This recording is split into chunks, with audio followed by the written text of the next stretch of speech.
दो दिलों की नन्ही दास्तां सीजन 2 भाग 29। कार के अंदर हल्का सा सुकून भरा माहौल था।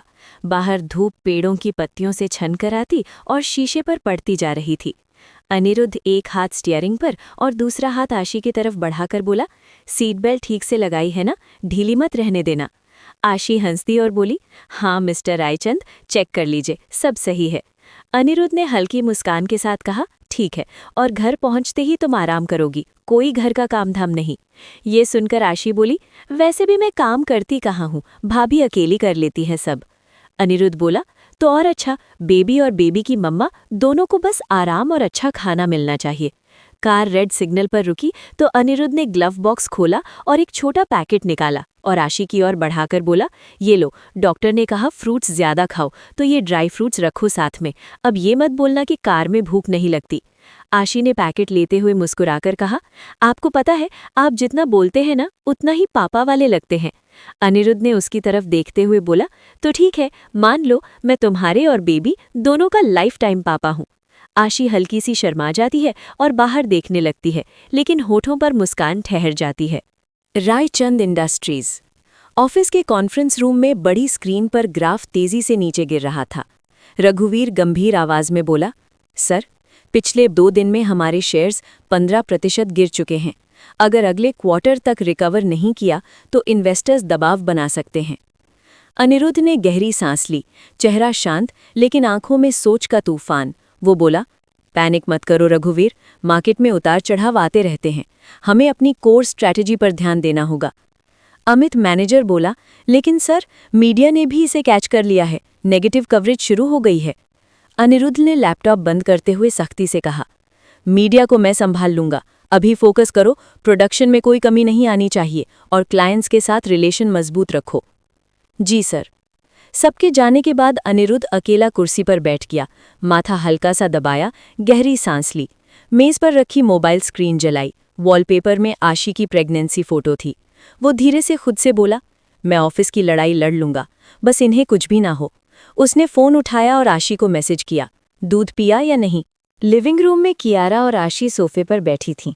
कियारा रंग भरने की किताब में डूबी थी और आशी हल्के से मुस्कुरा रही थी उसे देखकर। ताजल जी किचन में थी और उषा जी अपने कमरे थी। दरवाज़ा खुला, अनिरुद्ध अंदर आया, हाथ में फाइल्स और लैपटॉप बैग लिए, चेहरा थका हुआ लेकिन आंखों में कोशिश थी कि सब नॉर्मल लगे। कियारा उछलकर उसके पास आई और बोली, चाचू, देखो मैंने बेबी के लिए ये पिक्चर बनाई है। अनिरुद्ध ने मुस्कुराकर झुकते हुए उसे देखा और बोला, वाह, मेरी क्यू तो आर्टिस्ट बन गई है। वो उसके बालों को सहलाता है, लेकिन ध्यान कहीं और था। आशी ने नोटिस किया, उसकी आंखों के नीचे हल्की थकान और कपड़ों पर हल्की सी सिलवटें थीं। आशी उसकी ओर देखकर बोली, आज बहुत लेट हो गए, सब ठीक है ना ऑफिस में? अनिरुद्ध जल्दी से बैग सोफे पर रखकर बोला, हाँ हाँ, बस मीटिंग लंबी हो गई थी। आशी ने भौएं हल्की उठाईं, जैसे उसकी बात पूरी तरह मान न रही हो। मिस्टर रायचंद, आप जानते हो ना, मैं समझ सकती हूँ, कुछ टेंशन है? अनिरुद्ध ने उसके पास बैठते हुए मुस्कुराने की कोशिश की और बोला, तुम्हारे और बेबी के होते हुए मैं किसी टेंशन को अपने पास आने ही नहीं देता, बस थोड़ा वर्क प्रेशर है, नॉर्मल है। आशी ने उसकी तरफ दूध का गिलास बढ़ाया और बोली, वर्क प्रेशर कम करने के लिए ये पीजिए, और हाँ, मना करने का ऑप्शन नहीं है। अनिरुद्ध ने हल्के से हंसते हुए गिलास लिया, लेकिन उसके मन में वही सोच चल रही थी, शेयर मार्केट गिरा है, संभालना होगा, पर घर तक ये टेंशन नहीं आनी चाहिए। कमरे में हल्की अंधेरी थी, बस स्टडी रूम का दरवाज़ा आधा खुला हुआ था और अंदर से लैपटॉप की रोशनी बाहर झलक रही थी। आशी नींद में करवट बदलते हुए उठी। उसकी नज़र सोफे पर गई, लेकिन अनिरुद्ध वहाँ नहीं था। वो अनिरुद्ध को ढूंढते हुए कमरे से बाहर आ गई। रास्ते में स्टडी रूम से आती हल्की टाइपिंग की आवाज़ सुनाई दी। वो धीरे से दरवाजे तक आई। अंदर अनिरुद्ध बैठा था, लैपटॉप पर ग्राफ्स और शेयर मार्केट के चार्ट देख रहा था। माथे पर सिलवटें, एक हाथ से बाल पीछे कर रहा था, दूसरे हाथ से पेन घुमा रहा था। आशी अंदर आते हुए बोली, मिस्टर रायचंद। अनिरुद्ध चौंक कर ऊपर देखता है और कहता है, अरे, तुम जाग रही हो, सो क्यों नहीं रही? आशी अंदर आकर उसके सामने खड़ी हो गई। ये सब क्या है? अभी अभी तो कह रहे थे नॉर्मल वर्क प्रेशर है। अनिरुद्ध ने स्क्रीन तुरंत मिनिमाइज करते हुए कहा, बस थोड़ी सी रिपोर्ट देख रहा था, कुछ खास नहीं। आशी ने कुर्सी के हैंडल पर हाथ रखकर हल्के सख्त लहजे में कहा, कुछ खास नहीं, मैं कोई रात के 12 बजे रिपोर्ट चेक करना आता है क्या? अनिरुद्ध ने उसकी आंखों में देखा, फिर हल्की सांस छोड़ते हुए बोला, मार्केट थोड़ा गिरा है, कुछ फैसले लेने होंगे, लेकिन प्लीज तुम चिंता मत करो, ये मेरे संभालने का काम है। आशी ने उसका हाथ पकड़कर कहा, और आपको संभालना मेरा काम है, तो आधी रात तक ऐसे मत जागिए, हेल्थ भी देखिए। अनिरुद्ध हल्का मुस्कुराया, उसकी उंगलियों को दबाते हुए बोला, ठीक है मैडम, अब बस चलता हूँ सोने। वो लैपटॉप बंद करता है, लेकिन जाते जाते एक आखिरी बार स्क्रीन की तरफ देखता है। दूसरे दिन अनिरुद्ध ऑफिस जल्दी निकल जाता है। अनिरुद्ध बोर्ड रूम में बैठा था। टेबल पर लैपटॉप, ढेरों रिपोर्ट्स और कॉफी के खाली कप बिखरे थे। बड़े स्क्रीन पर शेयर मार्केट का लाइव चार्ट चल रहा था, लाल तीर नीचे की तरफ लगातार गिरता हुआ। एक असिस्टेंट घबराते हुए बोला, सर, शेयर 6% और गिर गए हैं और रायचंद इंफ्रा भी लोअर सर्किट पर है। अनिरुद्ध ने गहरी सांस खींची, चेहरा शांत रखने की कोशिश करते हुए बोला, इन्वेस्टर्स को मैसेज भेजो कि हम स्टेबलाइजेशन प्लान पर काम कर रहे हैं, पैनिक क्रिएट मत होने देना। दूसरा मैनेजर बोल पड़ा, सर, मीडिया में अफवाह फैल रही है कि कंपनी लिक्विडिटी क्राइसिस में है। अनिरुद्ध ने टेबल पर पेन रखते हुए कहा, पीआर टीम को एक्टिव करो, कोई भी अनऑफिशियल स्टेटमेंट बाहर नहीं जाना चाहिए, और हाँ, अगले 48 आवर्स में सारे बड़े कॉन्ट्रैक्ट्स क्लियर करो। वो अपनी घड़ी देखता है, फिर स्क्रीन पर नजर डालते ही जबड़े भींच लेता है, एक और माइनस। अनिरुद्ध मन ही मन बोला, अगर यही चलता रहा तो नहीं, ये मैं होने नहीं दूंगा। वो फिर से स्क्रीन की तरफ देखता है, अपनी सीट पर सीधा बैठकर कहता है, मीटिंग खत्म नहीं हुई है, अब सुनो, हम अगले प्लान पर चलते हैं। लिविंग रूम में टीवी की आवाज गूंज रही थी। न्यूज चैनल पर ब्रेकिंग चल रही थी। सिटी बैंक में अचानक लिक्विडिटी क्राइसिस, कई हाई प्रोफाइल अकाउंट होल्डर्स के फंड फ्रीज। आशी ने चैनल बदला, लेकिन हर जगह वही खबर थी। तभी अनिरुद्ध का फोन जोर से बजा। स्क्रीन पर सीएफओ रघुवीर का नाम। अनिरुद्ध फोन उठाते ही बोला, हाँ रघुवीर, बताओ।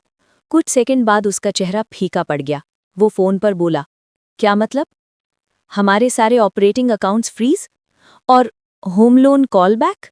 आशी पास आकर घबराई आवाज में पूछती है, मिस्टर रायचंद, क्या हुआ?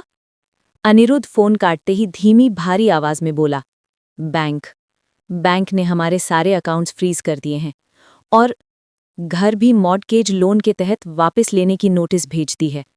पारिवारिक माहौल अचानक ठंडा पड़ गया। कियारा दूर से सुन रही थी, उसके हाथ से टेडी गिर गया। आशी बोली, लेकिन ये सब इतनी जल्दी कैसे हो सकता है? अनिरुद्ध की आंखों में उलझन थी। मुझे खुद नहीं पता, सब कुछ बस 48 घंटे में उलट गया। कमरे में हल्की रोशनी, टेबल पर फाइल्स और लैपटॉप। ईशिका वाइन का ग्लास लेकर मुस्कुराई और बोली, प्लान का पहला स्टेप पूरा, बैंक डाउन, अकाउंट फ्रीज और उनका महल भी जल्द ही हमारा।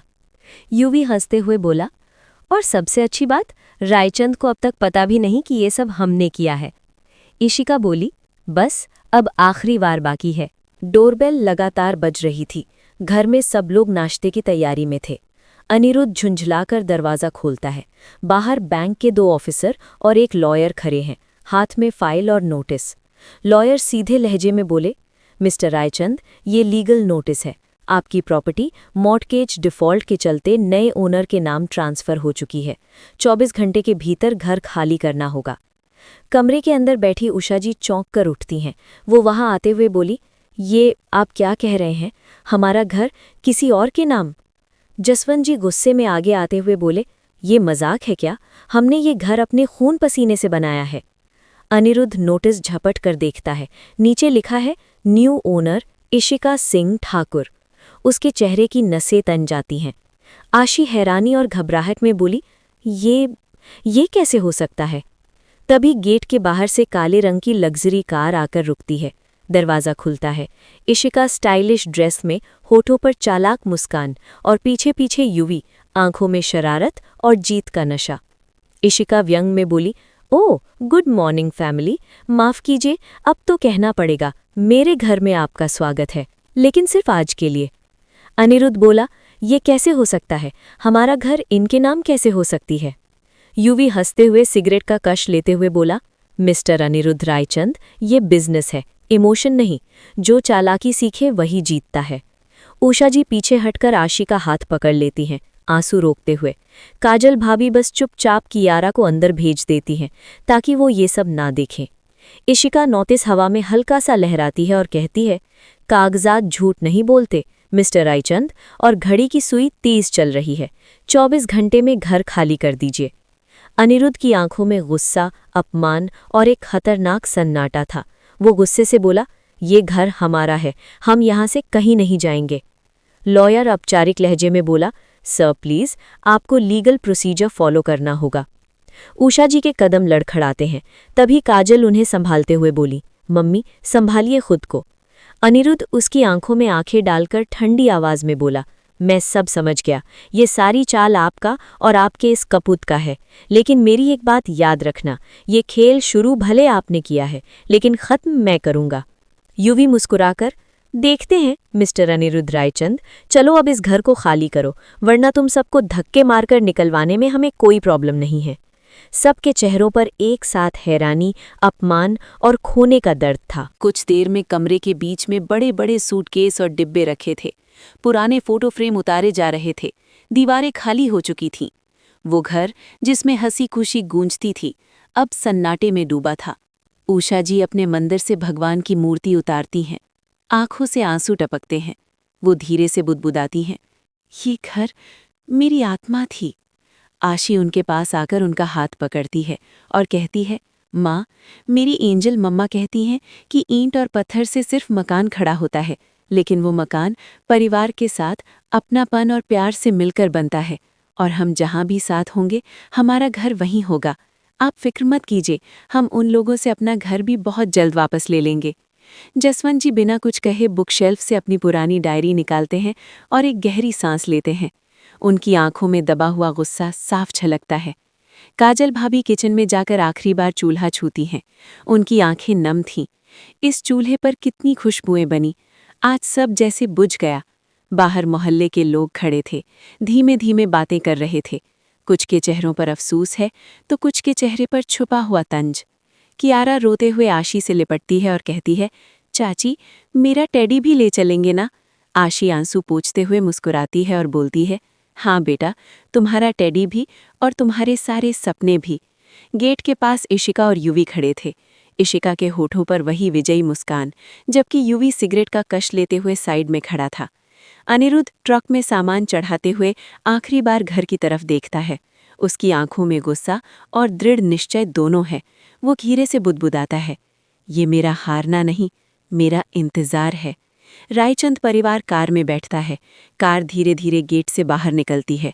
गेट बंद होते ही सबकी नज़र बाहर लगे नए नेम प्लेट पर जाती है, युवराज सिंह ठाकुर। कहानी अभी बाकी है। आगे क्या होगा ये जानने के लिए अगला भाग जरूर देखें। और हाँ, लाइक करो, कमेंट करो और सब्सक्राइब करना मत भूलना। मिलते हैं अगले भाग में, तब तक के लिए बाय बाय।